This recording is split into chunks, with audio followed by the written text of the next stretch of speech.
Bonjour mes chers amis, très ravie d'être avec vous encore une fois pour de nouvelles vidéos. N'hésitez pas à m'encourager en vous abonnant à la chaîne et en mettant un like.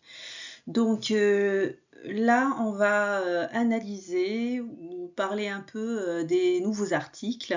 Donc c'est une rubrique que je vais appeler sur ma chaîne YouTube J'ai lu pour vous. Donc on va analyser ensemble les nouveautés en ce qui concerne les vertiges ou les thèmes de l'ORL ou même de l'allergologie. Là, aujourd'hui, j'ai choisi pour vous un article qui a été publié le 25 septembre 2024 sur une revue suisse qui s'intitule Médecine ambulatoire. Alors, l'intitulé, c'est Prise en charge des vertiges aigus et chroniques, nouveautés 2024. Pourquoi ce sujet? Simplement parce que les vertiges constituent quand même 2 à 3% des consultations aux urgences, ce qui n'est pas du tout négligeable. Donc, dans cet article, on précise bien qu'en médecine de premier recours, les causes les plus fréquentes sont les vestibulopathies périphériques, heureusement j'ai envie de dire, qui sont plus particulièrement les VPPB, la neuronite vestibulaire et la maladie de Ménière, suivies par des origines cardiovasculaires, neurologiques ou psychologiques, et que depuis 2017, une nouvelle classification a vu le jour et celle-ci a pour but de simplifier l'évaluation clinique en se basant sur 2 critères objectifs qui sont la temporalité ou timing en aigu ou bien épisodique et la présence ou pas de déclencheur ou ce qu'on appelle le trigger. Donc cette approche remplace l'ancienne description subjective du vertige qui est jugée peu fiable et facilite ainsi le diagnostic. Donc cet article insiste encore une fois sur l'importance des hints qui ont été abordés en long et en large ces dernières années. Donc je rappelle que cet article précise que de cette classification découlent des examens cliniques bien ciblés afin de distinguer une cause centrale grave comme l'AVC d'une cause périphérique bénigne. Et parmi ces outils, c'est les hints, c'est recommandé donc de faire ces examens en milieu d'urgence. Donc ça va combiner quoi? Le Head Impulse Test ou le test de Almaghi. Je rappelle que c'est la saccade de rattrapage qui signe l'origine périphérique. Le nystagmus, bien l'évaluer avec la VNS, la vidéo-nystagmoscopie, et vérifier que ce n'est pas un nystagmus vertical pur ou horizontal pur, ou c'est pas un nystagmus qu'on appelle gaze nystagmus, c'est-à-dire un nystagmus au regard excentré ou bien à la fixation. Et puis on va vérifier également par le test de skew ou bien le cover test qu'il n'y ait pas de désalignement vertical des yeux qui signe qui est en faveur d'un AVC.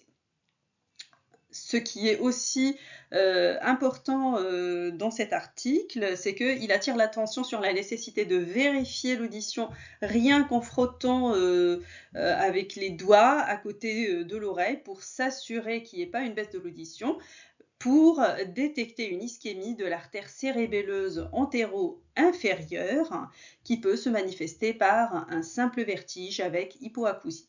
Donc, enfin, cette approche vise aussi à réduire les examens d'imagerie inutiles, souvent coûteux et évitables. Cet article fait quelques critiques en ce qui concerne l'approche thérapeutique habituelle utilisée par pratiquement toutes les structures hospitalières. Donc, les études récentes montrent que la corticothérapie, dont la neuronite vestibulaire et les benzodiazépines, ne sont pas plus efficaces qu'un placebo. Donc, ceci remet en question leur usage systématique. Et cette approche s'inscrit dans le cadre d'une médecine plus raisonnée, dite Smarter Medicine. L'article a également abordé les vertiges chroniques et il identifie bien 2 entités bien clarifiées qui sont les VPPP, vertiges posturaux perceptuels persistants, qui ont une définition diagnostique bien claire, bien établie, et les vertiges cervicaux, encore débattus, qui restent un diagnostic d'exclusion. Donc, dans les deux cas, une prise en charge multidisciplinaire est conseillée, coordonnée par le médecin généraliste. Donc, l'article expose bien l'évolution de la classification des vertiges. En effet, depuis les années 1970, le diagnostic des vertiges reposait sur leur description subjective, rotatoire ou bien déséquilibre ou bien tangage. On posait constamment la question sur le type de vertige décrit par le patient pour soi-disant orienter vers une cause vestibulaire, neurologique, cardiaque ou psychiatrique. Mais cette approche s'est révélée peu fiable car les patients ont souvent du mal à qualifier précisément leur vertige. Donc, elle a été abandonnée. Donc, désormais, tous ces symptômes sont regroupés sous le terme plus large de syndrome vestibulaire, dont le vertige est considéré comme une manifestation. Donc, cette nouvelle classification des syndromes vestibulaires repose sur deux critères objectifs et facilement identifiables par les patients, qui sont le timing, est-ce que c'est aigu ou bien c'est persistant, c'est-à-dire c'est aigu persistant ou bien aigu épisodique, et le trigger, c'est-à-dire le facteur déclenchant, présence ou pas d'un facteur déclenchant. Donc, elle aboutit à 4 grandes catégories cliniques, chacune avec ses diagnostics différentiels, ce qui facilite ainsi le raisonnement clinique et le triage. En gros, nous allons avoir un vertige spontané aigu qui peut être sans facteur déclenchant ou avec facteur déclenchant, ou bien un vertige spontané épisodique sans facteur déclenchant ou avec facteur déclenchant. C'est un peu ça. Ce tableau résume un peu ce que je viens de dire. Par exemple, si je considère que ce vertige est aigu, spontané, c'est-à-dire il n'y a pas eu de facteur déclenchant, dans ce cas, c'est un syndrome vestibulaire aigu, nouveau et persistant depuis plus de 24 heures, pouvant durer des jours, voire des semaines, non déclenché ni reproductible par un mouvement. Le mouvement peut l'exacerber. Là, on est plus orienté vers une névrite, par exemple. Ou bien, j'ai un vertige déclenché aigu. Donc, c'est un syndrome vestibulaire aigu avec un facteur déclenchant tel qu'un traumatisme, une intoxication médicamenteuse, alcoolique, voilà.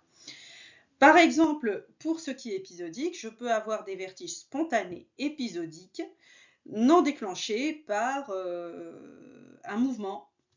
Donc, et ça peut durer quelques secondes à quelques minutes. Comme je peux avoir des vertiges déclenchés épisodiques. Et dans ce cas, ça peut être déclenché par exemple par les mouvements ou bien donc ça peut être aussi par exemple ici il évoque la migraine vestibulaire, l'origine cardiaque aussi, les VPPB à mon avis. En ce qui concerne les médicaments utilisés dans la prise en charge des vertiges, la mise à jour le plus qui est rapporté par cet article. Donc les benzodiazépines, pour lui, c'est inefficace. Il n'y a pas de différence avec le placebo. Et ça présente encore plus un risque de dépendance. Donc c'est à éviter. Pour les antihistaminiques, c'est plus efficace pour soulager les vertiges aigus. Concernant la neuronite vestibulaire, la corticothérapie est optionnelle. Elle est à discuter, mais ne doit pas dépasser les 5 jours. Donc 3 à 5 jours pour une névrite vestibulaire. Concernant la migraine vestibulaire, certains antimigraineux sont efficaces selon les preuves actuelles, qui sont l'acide valproïque, la dépakine, le propanolol et le venlafaxine. Maintenant, abordons la partie qui concerne les vertiges chroniques. Donc, les deux causes de vertige chronique bien analysées par cet article, c'est les VPPP qui résultent d'une mauvaise adaptation des centres de l'équilibre, qui apparaissent chez 5% des patients après un vertige aigu. Le diagnostic repose sur 5 critères bien définis par la société Barani et il est essentiel d'écarter d'autres causes comme la vestibulopathie bilatérale et les maladies neurodégénératives. La prise en charge est bien évidemment multidisciplinaire avec confirmation du diagnostic par l'ORL, suivi d'une prise en charge par un kinésithérapeute spécialisé et une psychothérapie. On peut utiliser également les antidépresseurs de type IRS ou on peut aussi utiliser le TCC avec un niveau de preuve modéré. Les critères de VPPP établis par la Société de Barani sont la durée, l'exacerbation, le déclenchement initial, l'impact et exclusion, les critères d'exclusion. Donc, en ce qui concerne la durée, c'est un vertige ou déséquilibre qui évolue depuis au moins 3 mois. Les symptômes peuvent être variables, c'est pas toujours continu. Les facteurs qui aggravent ces vertiges sont la position debout, les mouvements actifs ou passifs, les stimuli visuels complexes. Ce qui a déclenché initialement ces vertiges, c'est une pathologie aiguë ou chronique vestibulaire, ça peut être aussi une pathologie neurologique ou même le simple stress.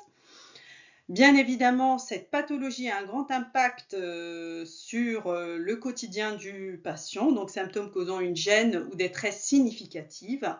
Et bien évidemment, on ne parle de VPPP qu'une fois on a exclu d'autres pathologies. Donc ces symptômes ne sont pas mieux expliqués par une autre pathologie.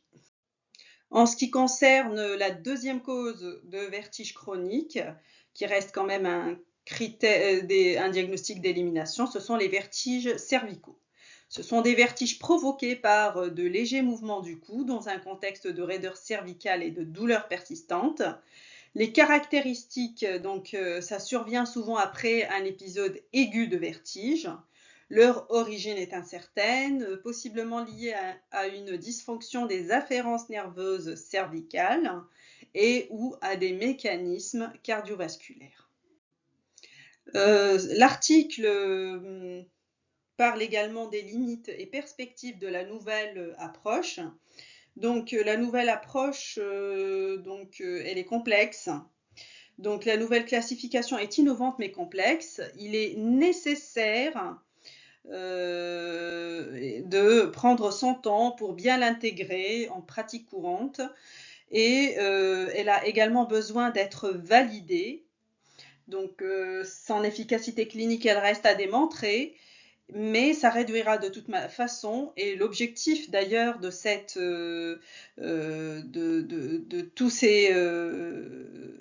toute cette classification, c'est vraiment de réduire le temps de la prise en charge, d'éviter au mieux des examens inutiles, notamment l'IRM qui représente le principal coût lié au vertige.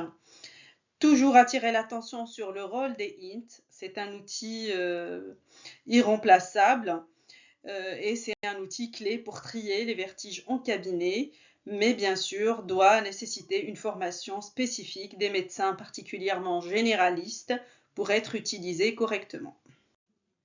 Cet article insiste encore une fois sur le fait que le but c'est d'aider les médecins du premier recours à gérer les vertiges.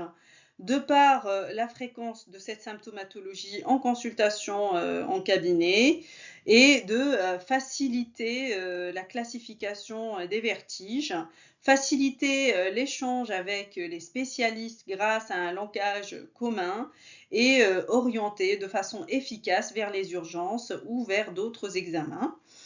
En ce qui concerne les vertiges chroniques, donc dorénavant, nous avons des critères diagnostiques bien précis qui sont disponibles.